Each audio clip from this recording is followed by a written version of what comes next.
نام سے جو بڑا مہربان اور نہایت رحم کرنے والا ہے۔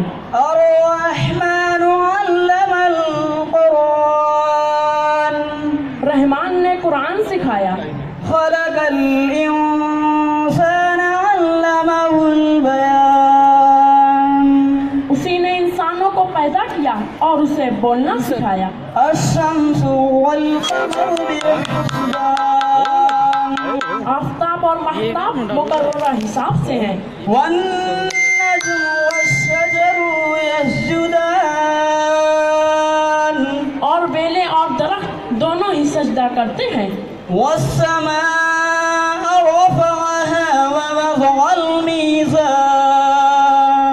اسی نے آسمان کو بلند کیا اور ترازو رکھی۔ ألا تطغوا في الميزان، تاکہ تم تولنے میں تجاوز نہ کرو۔ وأقيموا الوزن بالقسط ولا تخسروا الميزان، انصاف کے ساتھ وزن کرو اور تول میں کمی نہ دو۔ والأرض وضعها للأنام، اس نے مخلوق کے لیے یہ زمین بچھا دی۔ صدق اللہ العلی العظیم۔